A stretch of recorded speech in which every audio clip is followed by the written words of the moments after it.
about this group is these conversations that kind of just happen. All of a sudden you were like, whoa, okay, start recording, that kind of thing, because they are really good.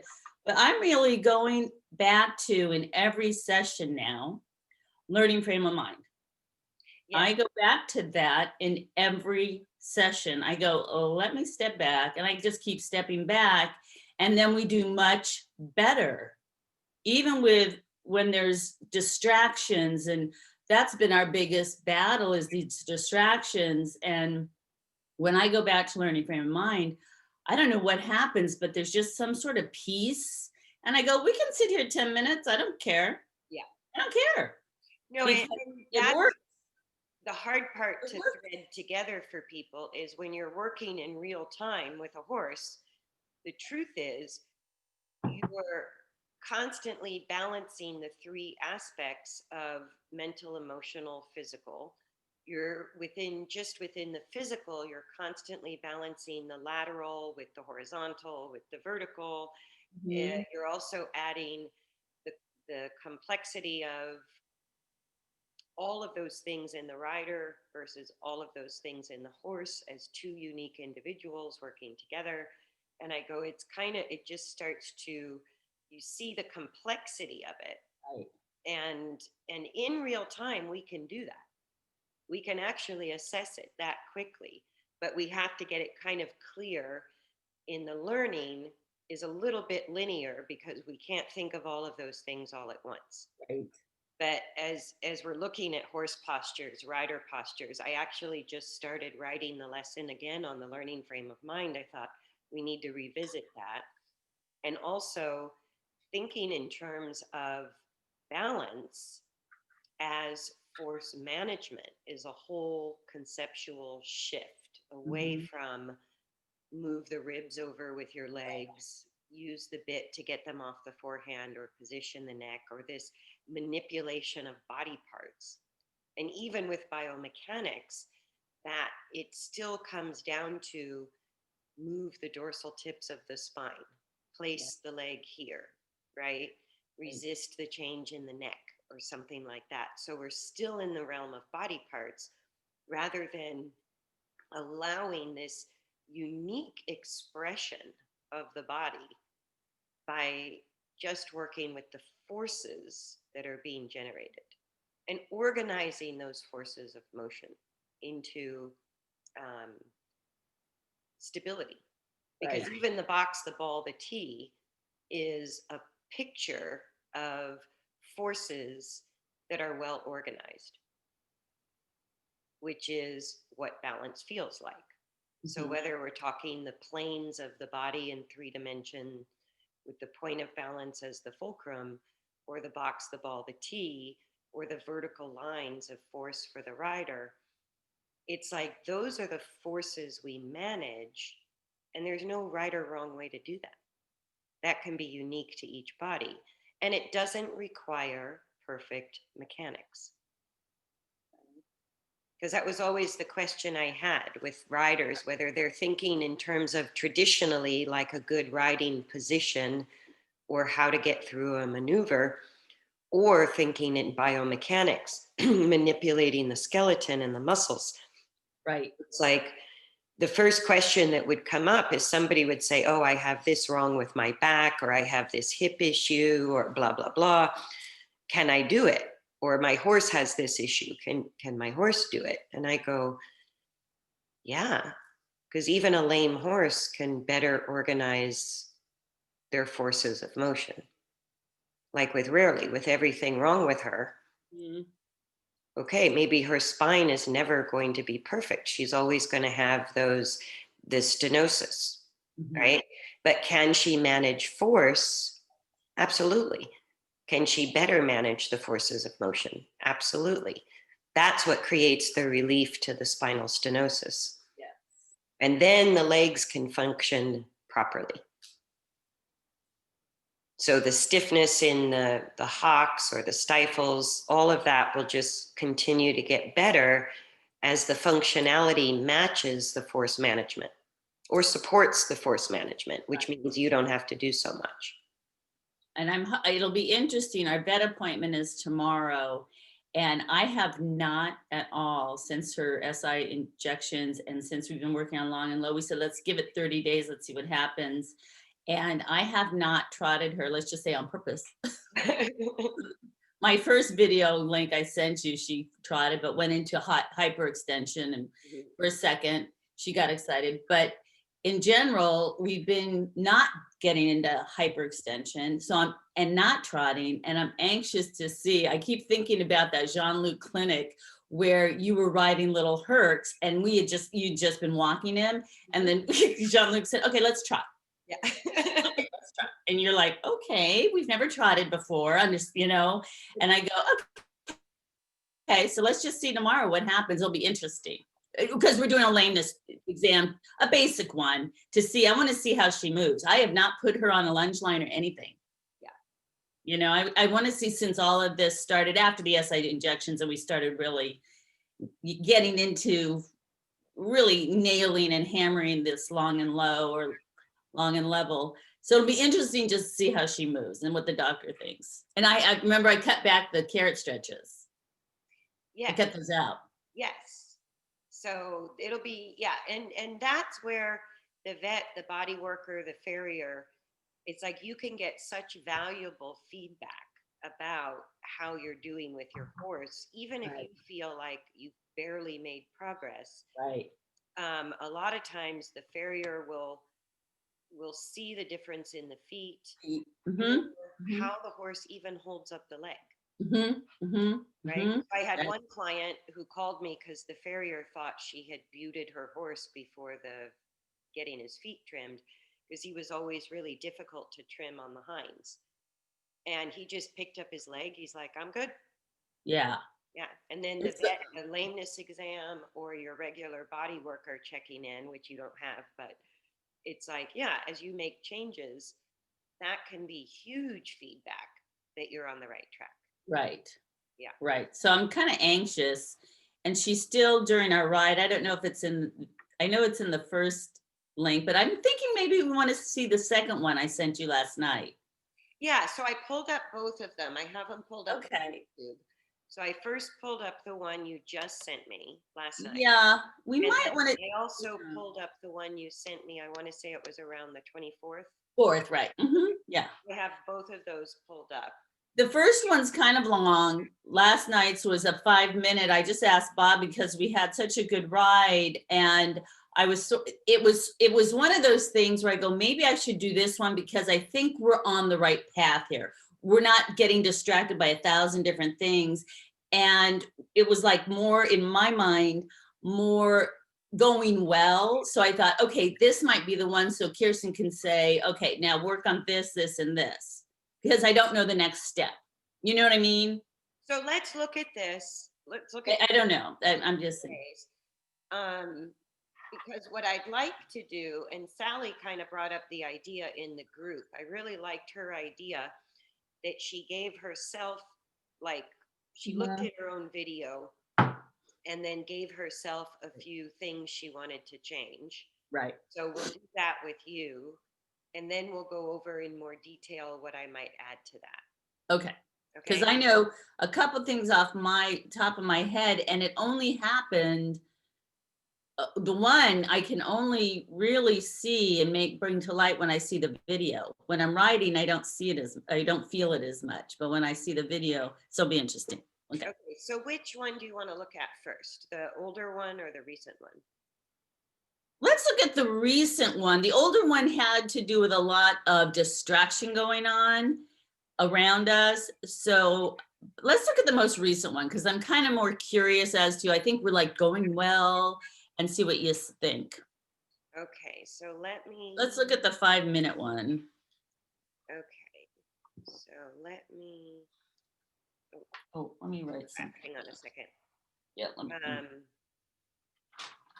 I was trying to make it full screen before I shared my screen, but that won't work. So let me share the screen, and then I'll make it full screen.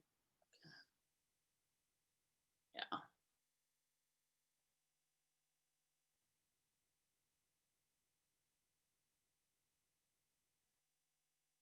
because my initial thoughts were, if you remember, she was contracting on the right, so I had to put more on the right, and now I'm a little bit too far right sometimes, like there, a little bit too far right in my hips. My feet seem to be level, but a little too far right in trying to manage that right contraction. So she's getting better, and I have to look up more. That helps my vertical more. I have to look up, because that helps in terms of whether I'm typically too far forward in my upper body. Okay, so Yeah. what I'm gonna do is, the video is about 5.5 minutes. Yeah. So I'm gonna play the video. I'll pause it when you tell me to pause, and I want you to make comments of things you see as we go. Okay. So before you, if you want to say something about something, and just look at it like it's not you. Look at it like you're just looking at some rider and some horse. You have no idea about them.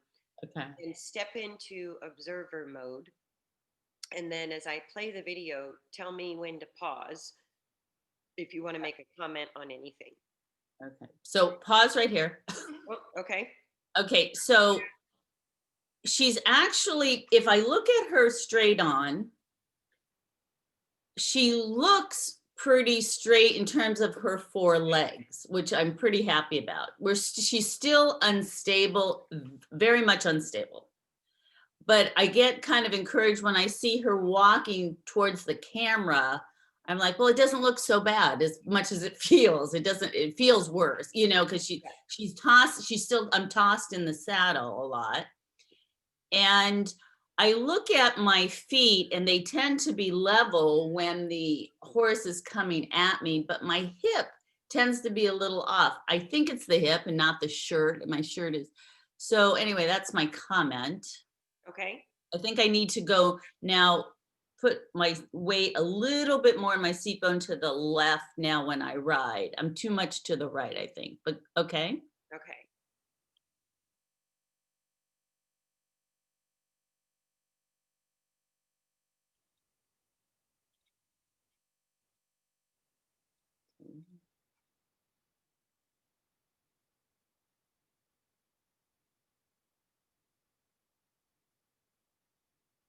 And you don't have to stop it, but when she pulls, I try and just let the reins slide out of my hands. Mhm. I let them slide out of my hands.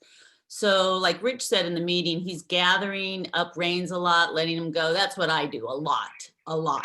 That's very normal as horses are changing their balance. Yeah. You're constantly, and that's why your stability can't be in your arms. Your arms have to become part of the reins, and very flexible, because the horse, as they Okay, stop right there.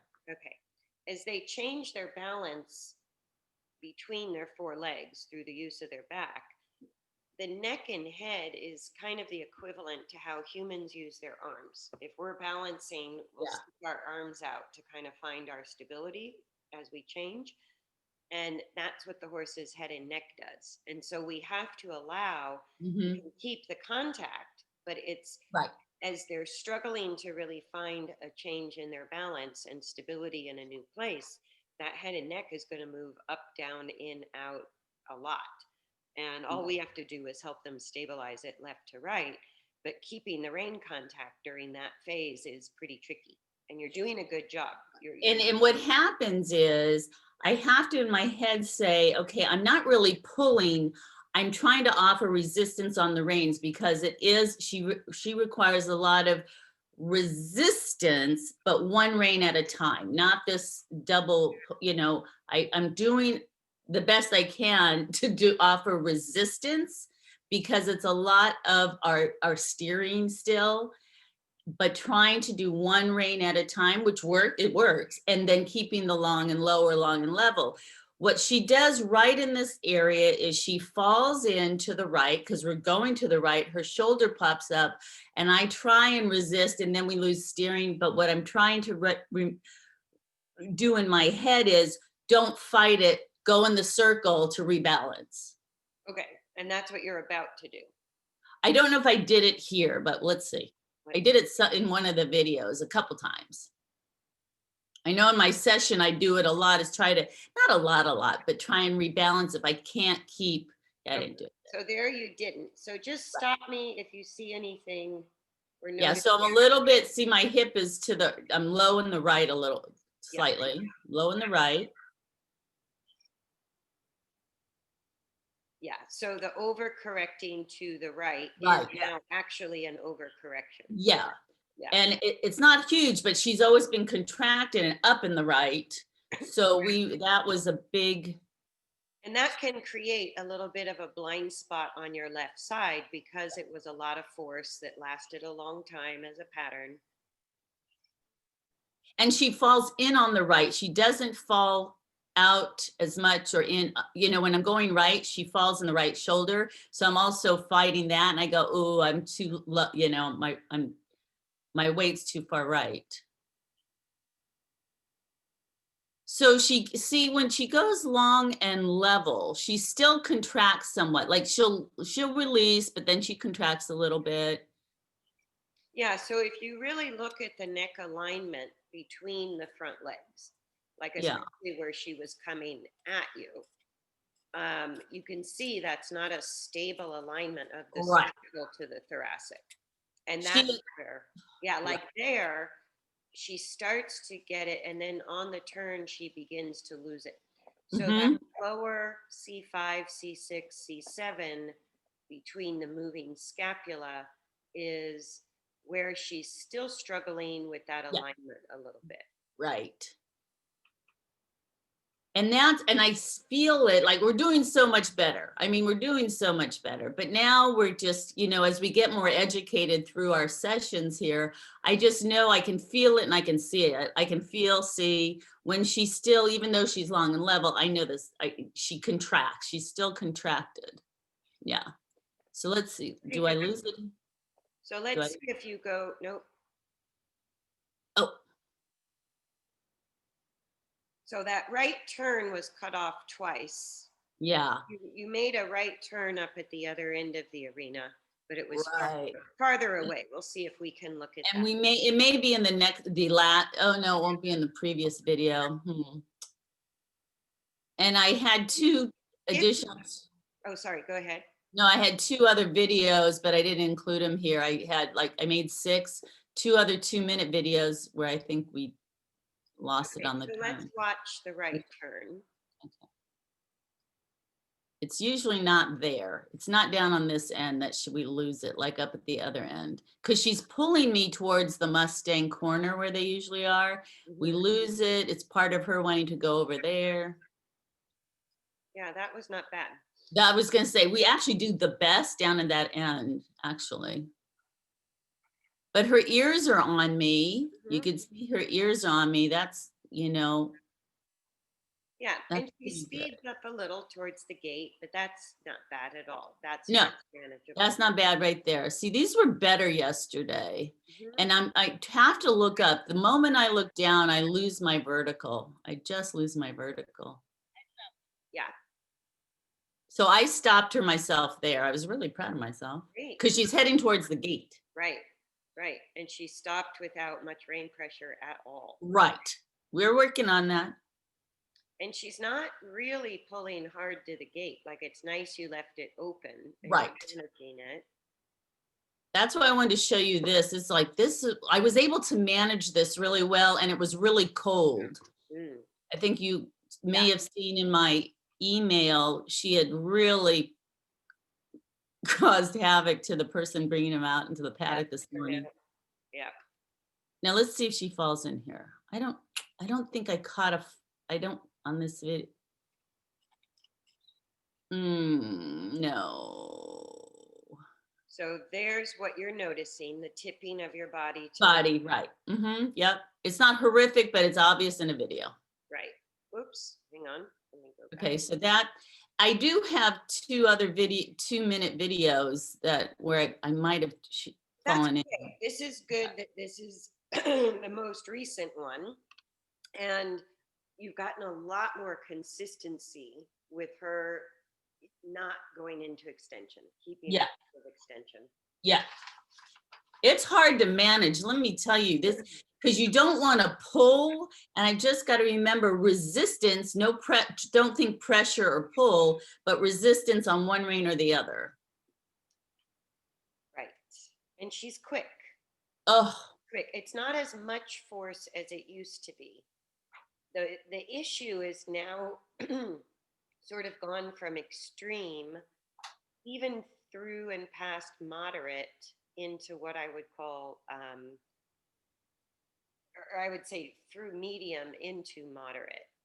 So it's a small issue with her imbalance, but still significant in that you're still battling the old pattern, but the changes are happening faster and they're more subtle.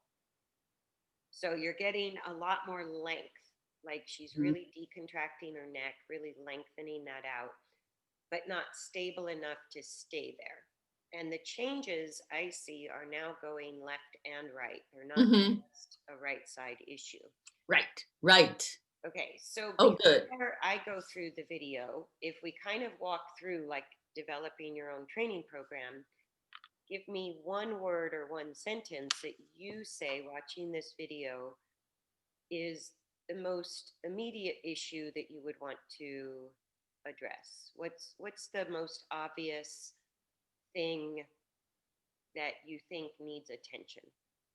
She's still, let's just say, contracting in her neck. I mean, it's still a lot of, Neck up and down. tension. Okay. Yeah, she, her head's not up, but I can see a lot of contraction and tightness in her neck still, which obviously has to do with her spine. And so then, so let's say it's the neck up and down. Okay.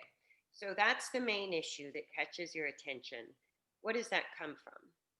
Why do they do that? Ooh. Well, it's in this. Because that's going to know what you need to, that's how you know right. what you need to address. So why is she doing that? And you could look at it like this is maybe the evaluation part, right? So the immediate issue is quick. You go, her neck is still not stable. It's going up and down, still has too much tension. Okay. That's obvious. It's what you're reading. So now in the evaluation, you think, why is she doing that? Okay, her ears are back on you most of the ride. Very little distraction in this ride. Right. So we could kind of check the box on, is she mentally with you? Yes. Her brain is in the right place. Okay, yeah. We can check that box. Emotionally, do you feel she's calm, safe? Yes. Okay, yes. So we're going to check that box. Okay, so then we go, okay, now we have the physical box, right? Right. So there's a physical reason she's doing what she's doing that you want to address. And that's where I ask the question, why? Why do you think her neck is still going up and down? There's a couple reasons I could rattle off right off the top of my head. So what would be 2 or 3 reasons? We've ruled out behavior, mental, emotionally, she's there, right? So physically, what can you observe that she's overusing the neck the wrong way? So think in terms of, and you've said throughout your whole ride, dealing with stability is a major issue. You already gave me the answer, right? So in the evaluation, you already noticed that trying to keep your stability in the saddle is really difficult, which speaks of her instability through the function of her spine or her point of balance or her 3 planes, however we want to think about it. Right. So stability, not good, would be part of the evaluation. Right. So we're going to put stability in our 3rd step, which is the adjustable plan. Right. So I'm just walking you through this. So in our adjustable plan for the next ride, we're going to focus on stability as a part of the training, that needs to get better. Right. That makes sense? Yep. And that's between you and her. That could be you, that could be her. It's both. I totally get that. So then my other question for you is, why, other than instability, think in terms of the lateral plane, the horizontal plane, the vertical plane. In those three dimensions, where do you think the the the instability or the imbalance is greatest? Like I think I lost you. which one of those three planes? Sorry, it's saying am I back? Yeah, you're back now. You totally froze and I lost you. Okay. Yeah, it says my internet connection is a little unstable. Okay. Nothing likes the cold in Florida. Nothing. Okay, so the way she's using her neck gives Mhm. us a little bit of a clue as to where we might focus to improve that plane of balance Mhm. or that combination of planes of balance Mhm. to help, because the neck is a reflection Mhm. of the change that's happening in her back and her legs, Right. right, in the torso. Right. So, in what realm would you say is most related to the way she's using her neck that you see as problematic? Would you like, what does your intuition tell you? Left, right, front, back? Is she falling on the forehand? Is it more a left, right instability issue? Is it more like left, right would include rotation, Yeah, alignment, it feels left right to me. It or feels, yeah, it feels left right. more Like it, more than her tipping forward, which would be sort of a front back on the forehand issue? right, right. I don't feel that because I feel she doesn't tip forward. I feel like if she's going to, she's going to shorten her neck. You know what I mean? You know, Yeah. if she's going to do that, I feel like she's not going to do that. She's going to rather shorten her neck and go unstable by shortening her neck versus nose dive. Right. So the truth is, it's always both. It's always in three dimensions at the same time. Mhm. But Mhm. what you can latch onto for, say, your next ride plan or your training plan is, you mentioned instability a lot. So we wrote that down as, say, plan A, what you're going to work on. Mhm. And plan B in your adjustable plan is going, I think the reason she's doing this is it's more obvious to me that it's related to the steering or the feeling of her shifting left and right more than it is her tilting forward. I think that's what I feel. Yeah, So, oh, right. exactly how you do it, because we all know if we stop and think about it, you rode the horse, right? So you know which one was more of a struggle. Was it related? Because if we just sort of say the lateral plane is related to steering, the horizontal plane is related to speed. We need Right.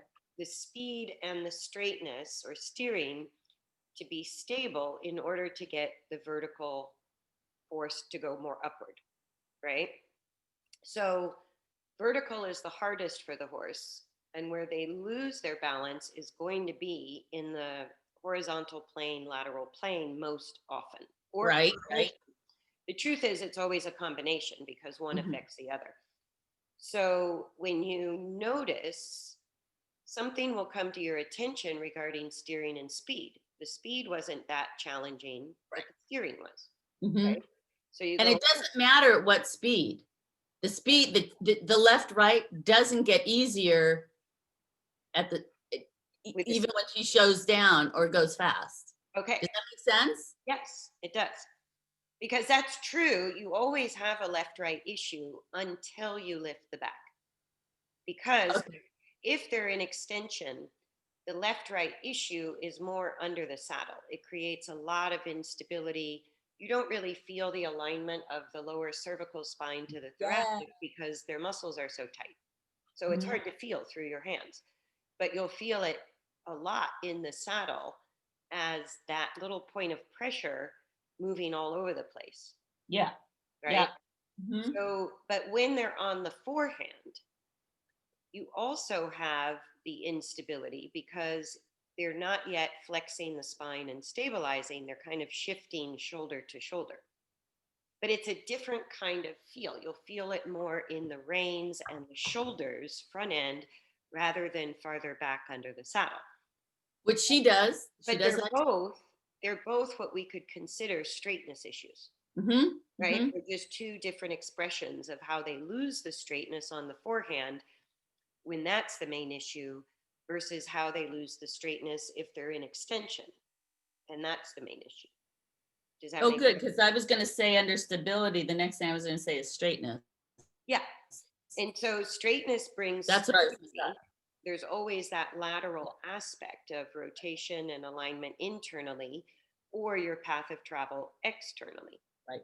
Right. So that comes up. That's your basic plan is I need to focus on stability and stability, which is you and her, mostly you, Mhm.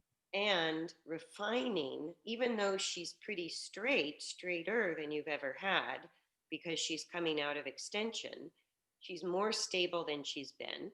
Mhm. She's straighter than she's been, but you still have those light contractions in the neck that tell you you're not really 100% there yet. Right. Right. Because her body hasn't shown the change. So you're saying it's stability and you're going to focus on the left, right. Mm-hmm. Mm-hmm. Okay. So then if we review this ride, what are the things you're going to change in your next ride? Oh, and that's why we're here. Already that you have seen, you said you're going to really try to become more aware of not letting your right hip drop. Drop, right. But it's funny, if you look at my right hip, it drops a little bit, but my feet aren't. It's almost like this. What you're doing is it's going up and down your body. So I think if I go back. So I'm contracting my body versus my going down.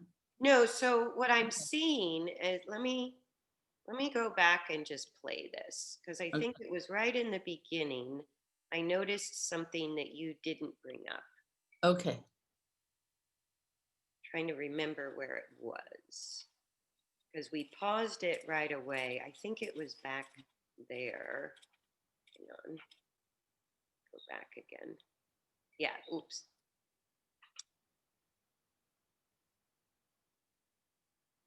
There. Oh, I'm really tipped there. Hang on. Hopefully okay. So Oh. It's a little bit farther back, but I'm having trouble getting the exact. So let me.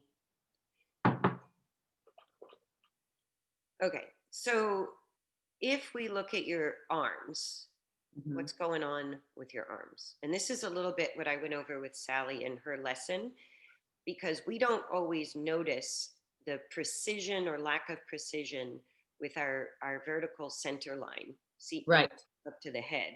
Right. Our own point of balance can be kind of subtle.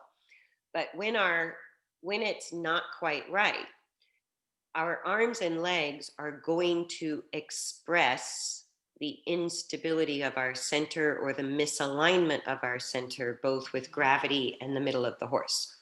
Mm-hmm. And so if we look just at the arms and legs, what's going on there between your left and right arm? Well, my left arm's higher. Mm-hmm. Like my left arm's higher. And I think I'm trying to manage the reins too at the same time because she does that weird twist with the neck. Right. But it's definitely higher. And if we look at this really carefully, okay, just take a line. Oh, okay. And put it here. Let me see if above. Yeah. See. Yeah. Do you see it better if I move it down or if I move it up? It didn't matter. I think I see it better when it's down. Okay. So if we look at the line of your pants here. Yes. Yes. What's going on?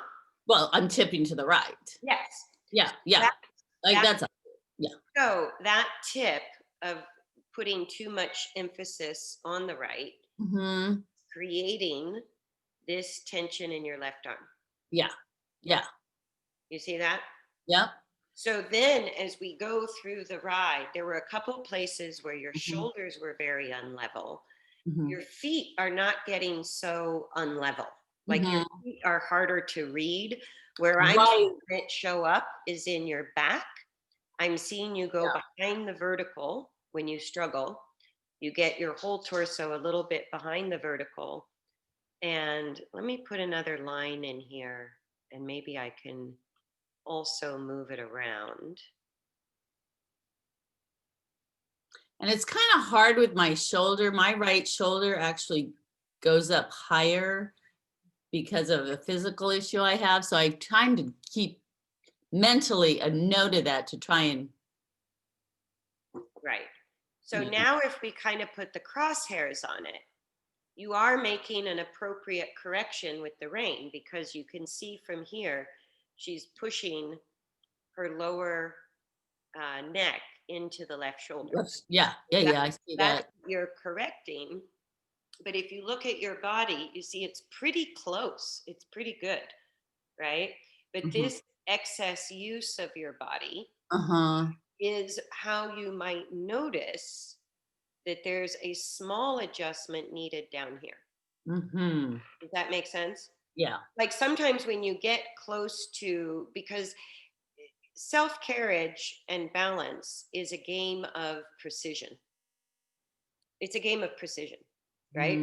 And Mm-hmm. so the better you get and the better the horse gets as the horse is changing, we have to go to a much more subtle level where Hmm. the smallest change makes a huge difference, Well, right? that's what I was saying about my calves. If I do like, don't lay them so tightly on her, the less I do, it's like, wow, it's a huge difference.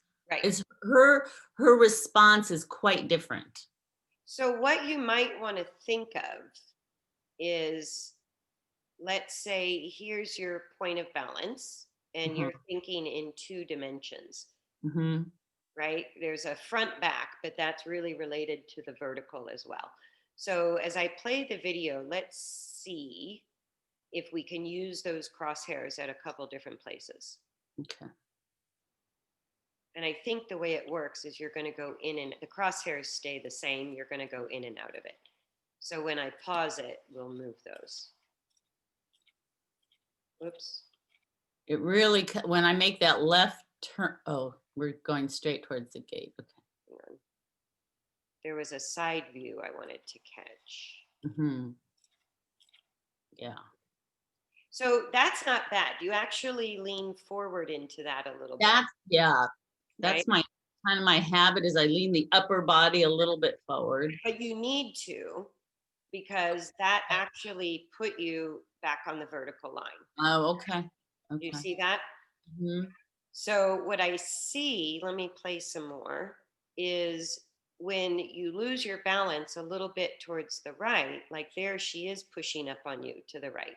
And that's Mhm. where you're leaning forward and sitting on your right or moving. Yeah, Think of moving your center over to the right. yeah, she But really will push up on that right. what I see, like there, you start to gravitate behind the vertical. Okay. Do you see that? You go back a little bit on your glutes and particularly, oh, not so much there. Well, I can see it because of my lower leg more, what happens there.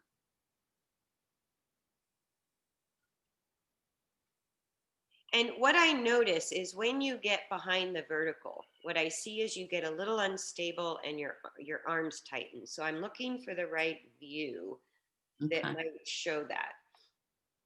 But just having these lines here as you ride around, you can Yeah, see, yeah. yeah, there's the See, tilt, yeah, and then right you start to correct it to the left. That was good. So I think, and this was interesting. Like yesterday when I worked with Sally, if you think of your vertical line here, right? there. Hmm. What we're looking for is within the circumference of the saddle, Hmm. not trying to lean or shift weight, even invisibly by staying put. But think of this vertical line in your body jumping. into different little areas around the saddle. So instead of struggling to do just a weight shift, which is maybe why your lateral balance is getting off, if Okay. you think of just, and I'm going to find a way to draw this, but think of your saddle having kind of a circumference to it, right? So think of it like a clock face or a compass, right? So where we should sit in the saddle is true north, but then the the way the horse moves creates pressure 360 degrees around the saddle. So when I say find the point of balance and straddle it, what I mean is you feel like nobody sees you do it if you do it in time with the pressure, but you're going to feel like you're placing yourself over on this side of the saddle. Mm-hmm. Your whole body is picking up and you're placing yourself vertically on the right side of the saddle, or you're placing yourself vertically to the left side of the saddle, or you're placing yourself vertically farther back in the saddle, or farther back to the right, or farther back to the left. So instead of just an invisible weight shift, trying not to move your body, give yourself permission to pick up. And I think of my vertical line kind of literally as big as this red line that I'm playing with, right? So that red line down my middle has a lot of room within the circumference of the saddle to jump to different points, Right. right? Or you could even think of it like a honeycomb grid that you could just sort of plug into little different points within that grid, depending on where she's moving the pressure. And I think what I've been doing, and Bob's told me, I know I moved my body to the right of the saddle. I've been doing it. Now I need to go back a little more to the left. Yeah. I'm too much now sitting. I literally pick myself up, sit on a right. I think I'm a little too much now. Okay, so here's what happens is as soon as we change the pattern, which can be wicked fast because it's dynamic, Right. what happens when we replace our body around Yeah. the saddle vertically, we don't feel the impact. It's easy for us. We're not struggling. But now all of our body weight is influencing the change we want, right? So the change comes really fast when you do that. Mm-hmm. That's why all of a sudden now she's not having the same problem on the right. She's now shifting a little bit to having the problem on the left. So when you keep your awareness, as soon as you overcome their strongest habitual pattern, that point of balance goes into play. It no longer has a predictable place. So you can't just say, oh, now it's on the left. I'm going to ride the left for a month. Nope. Nope. It's a wild card. Within the ride, it's going to start shifting because there's a place between breaking the old pattern, which is why you see now you're actually dropping on the right hand side, where it used to be just enough to stay level. Now it's making you lower, which means she's changed. So what happens, because that's a very old chronic pattern in her body, they don't just go from that to perfect balance. Right. They go from the old problem into instability, right? So to find the stability now, you have to follow that little point of pressure, Yeah. and it has no predictability to it. It has the potential now to go everywhere. Right. And if you're not paying attention to 360 degrees around the saddle, it'll lodge itself in a new pattern that you're unaware of, right? So creating stability, which was our lesson plan for the next ride, Mm-hmm. going to be, we're back to this thing, right? Mm-hmm. So instead of it being stuck to the right and pushing up, you fix that problem. So now it's anybody's guess where it's going next, right? So your job is to keep finding it, to create the stability with an ever moving adjustable target. And you'll know you're there because you won't struggle with the suppleness of your arms and legs. As soon as you struggle a little bit with tension, excuse me, hang on a sec. Mm-hmm. As soon as you struggle a little bit, noticing that you're pushing in a stirrup, you're squeezing with one calf, your arms or shoulders are getting a little tight, you're not getting a constant rein contact because you can't quite flow with the changes of the rein. Right. Your back is stiff or you feel unstable. And in our brains, our instinct is to contract when our body recognizes instability. That's exactly what happens on our rides. I mean, Exactly. that's it. You can That's it. use that instinct as your tool. Whenever you notice contraction, you can't make yourself decontract. What you can do is say, I'm in the wrong location. I'm in the wrong location, right? Now, as you play with this, the other thing I wrote down is as you go on this exploring mission to find stability within constant adjustment, constant motion is what keeps you stable. The contraction of the muscle will destabilize you now because you have a moving target of a center, right? Mhm. So, what's interesting is I've seen a pattern with every rider I've worked with at this particular stage. Well, it happens during different stages. But what will happen is first, you're just going to explore, trusting that your body has better feedback for you than your brain.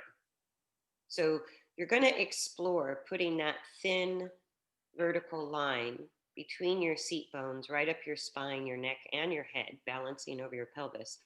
You're going to explore every point in the saddle just for the sake of exploring because you don't know what you don't know yet. Right. Right?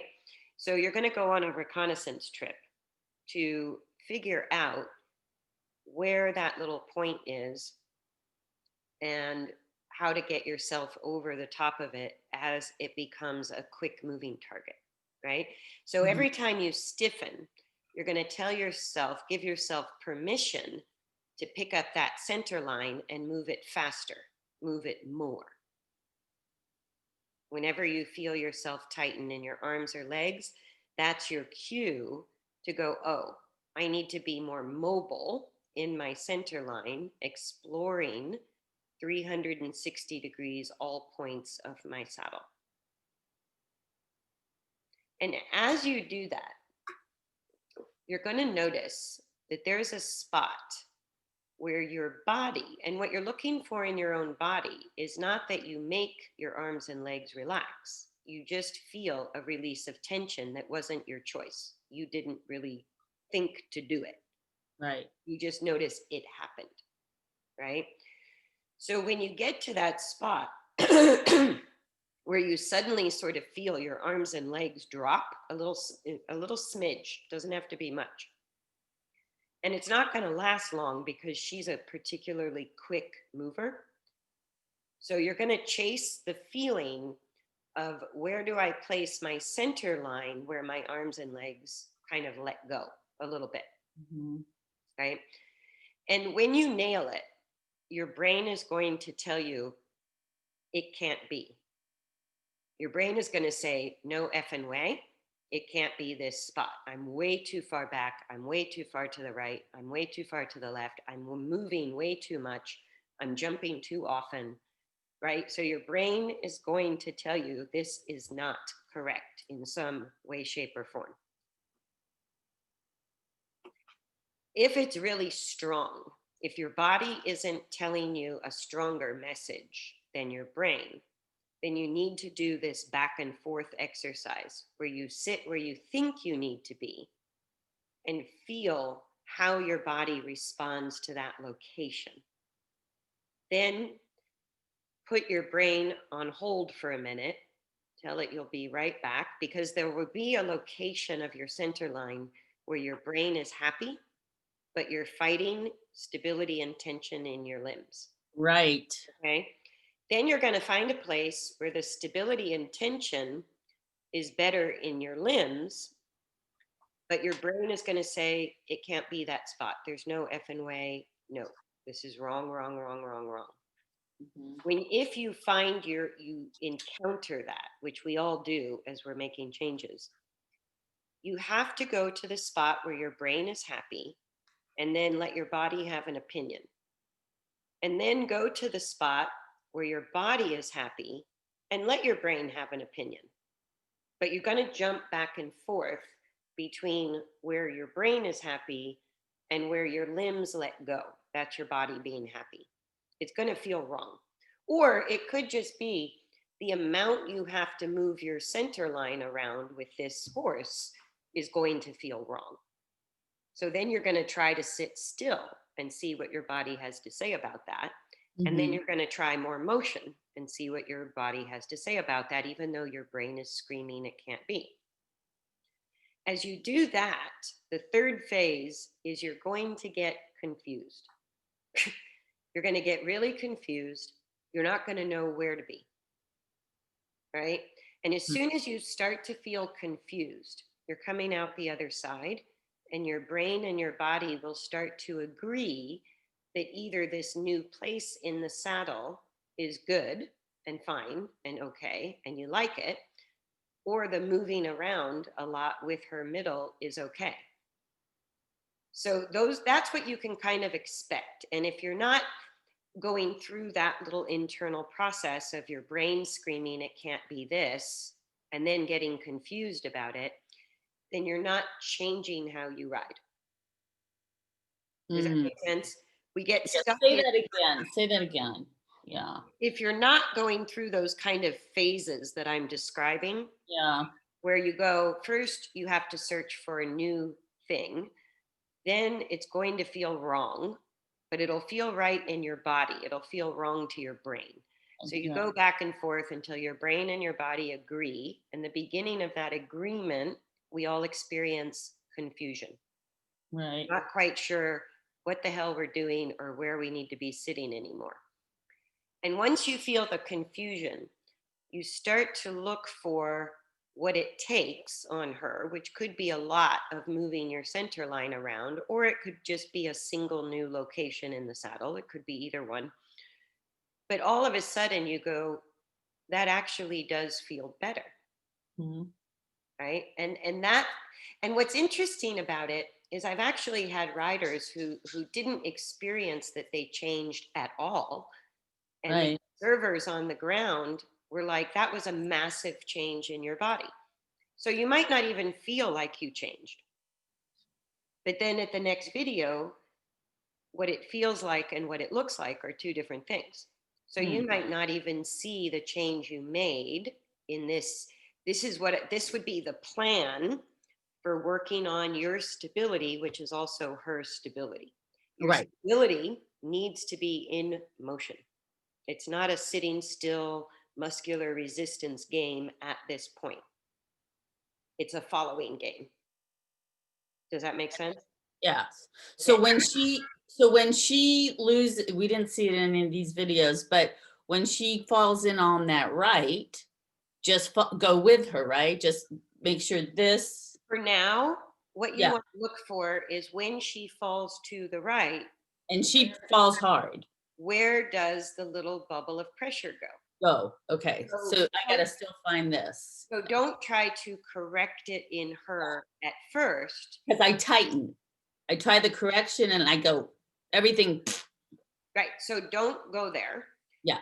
The question in your mind is when she falls right, where does the fulcrum go, which is under the saddle? So the point of balance you can literally feel as a little bubble of pressure against your body, and it moves around under the saddle, right? So when she falls right, because it's a body, she could do it a million different ways, Mhm. right? Maybe when she falls right, that little bubble of pressure goes to the right. Maybe when she falls right, that little bubble of pressure shifts extremely far left. Left. Yeah. Maybe it shifts really far back. Yeah. Maybe it just shakes all around like it's in a blender, right? You don't know how her unique body is going to do that. Mhm. Mhm. So before eventually you'll know it and then give her the support of steering. Right. Right. But what's happening is that's changing under the saddle. You're not adapting with it as quick as it's changing. And Right. so you're going to the outer part of the plane to try to make the correction. I'm Correct. saying bring your Yes. attention back to the fulcrum. Okay. And in one ride, you're going to figure out how she does it. Right.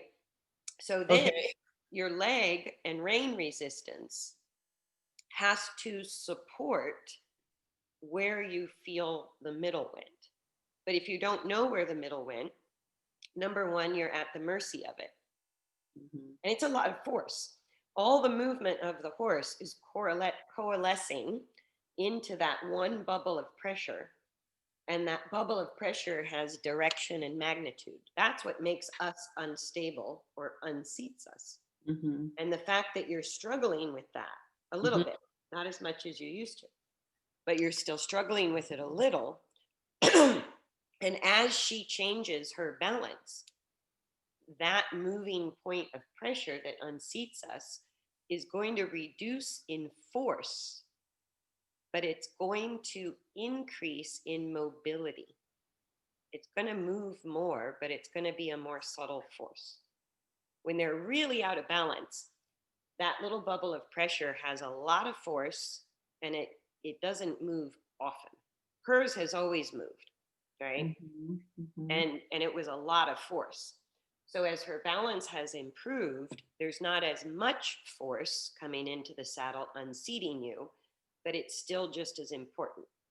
So if you're not moving in perfect time over the top of it, then you're at the mercy of it, Right. right?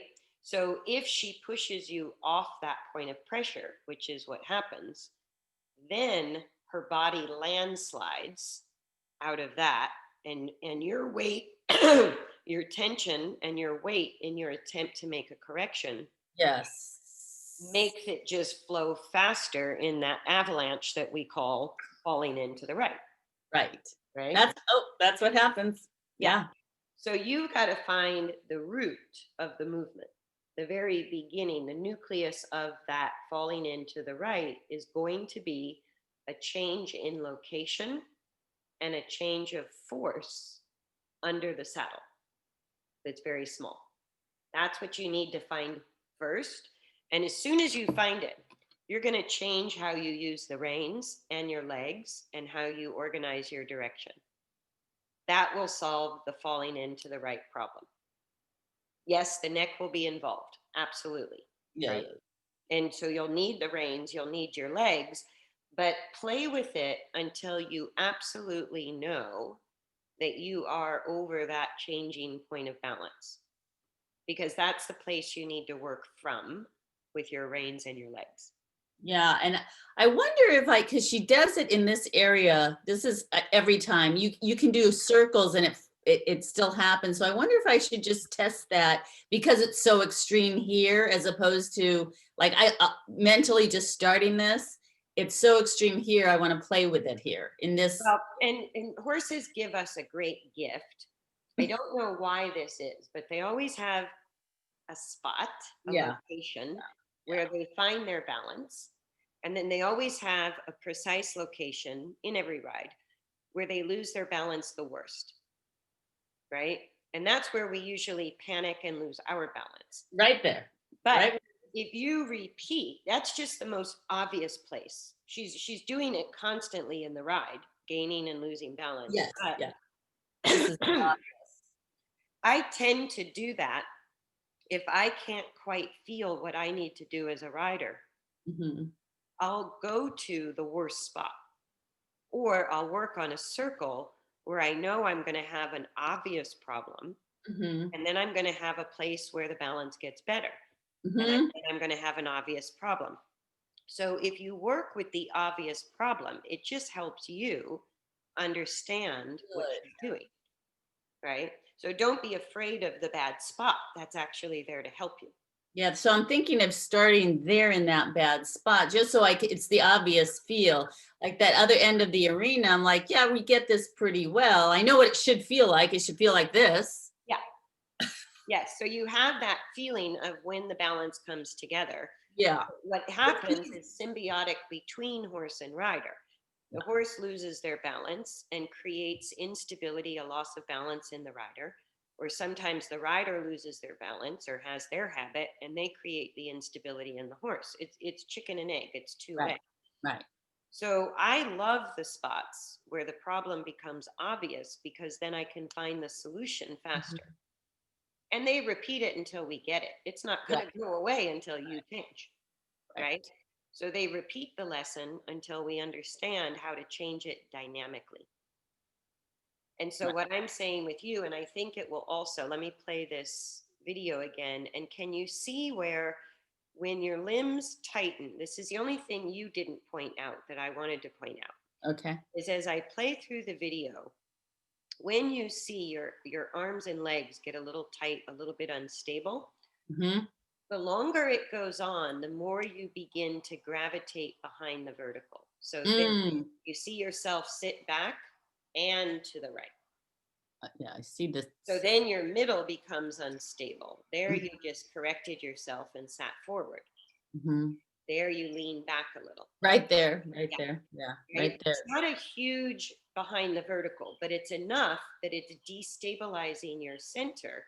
And you may feel that that little point of pressure is way the hell at the back of the saddle. So you want to go back there, but not lose vertical back there. That's Yeah. just another point or another location in your saddle, is to almost straddle the cantle, right? We run out Mhm. of room at a certain point. And then she does shift. She's at somewhere in the back of the saddle, pretty far back, Yeah. and shifting left and right. So there you go behind again.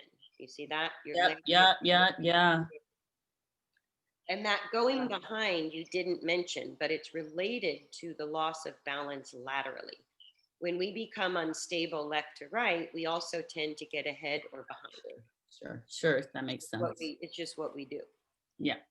right? And as you anticipate the right turn, you start to get a little bit tight, knowing what's coming. It's coming right. That's So, true. so take that information from your body. When you start to notice you're starting to become active or tight or you're working harder, think in terms, that's my alert to look for a new location, right? Yeah. And the location on rarely is going to feel like a pinpoint. Yeah. Yeah. Yeah. If you had a polka dotted saddle, you're going to sit on every polka dot in that saddle and Yeah. straddle it with your two seat bones and just play with that, knowing it's not going to feel good at first. Your brain is going to scream about it, but rarely will change, I guarantee, because she's a sensitive horse. Yeah. And that will help you listen to your own body because rarely will become aware of your change faster than you will. Mhm. That's Oh, the yeah. gift of having a sensitive horse. Right. And Right. it's Right. dynamic. So what you're doing with the reins is important and it's part of it. But the reason you still have the up and down with the neck and you haven't fully gotten the release Mhm. is the instability of the middle over the middle, Okay. right? That's what you need to find. And what's happening is without it, there's a little bit of falling left, trying too hard, or falling right by trying too hard, not being aware of the left, and then getting a little bit behind the vertical. And Right. Right. it's Yeah. just enough for rarely that she has to go back to a mild version of extension to Mhm. right? So where she genuinely wants to let go, you've got that going. The only reason she can't is because the dynamic force of her instability under the saddle with your body weight is creating Yeah. more instability where Yeah. she has to contract now and again. But she's already changed, like her pelvis is moving better. She's starting to let go of some old tightness in the whole Right. pelvis. Right. She's really wanting to find that length of her back and her Right. neck. And yes, she's on the forehand, but that's not yet the worst of her problems, right? Right. And you know that. Yeah. Yeah. Yeah. Yeah. Okay. So oops. Let me stop this. Let me stop the share. Oh yeah, 10:10. And I think I gotta go let horses out. Go let horses out. Are you available to talk after you?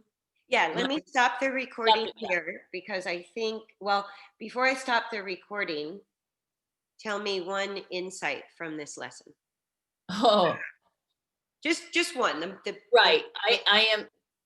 I'm the contraction in me, which I knew was reflecting in the horse, like as I tighten, is a bigger deal than, just the little, even if it's not a lot of contraction, it is, but even if it weren't, it's a big deal. Like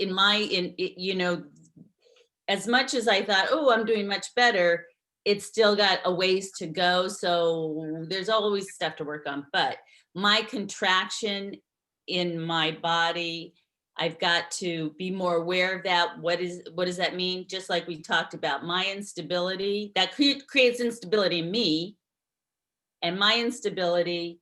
And let me encapsulate this because you can't control the contraction in your body. Your body has a higher intelligence regarding balance and our body's alignment to gravity than our brain, right? So you take the excessive contraction in your arms and legs as information Okay. that Yep. you are in an inappropriate location. Okay.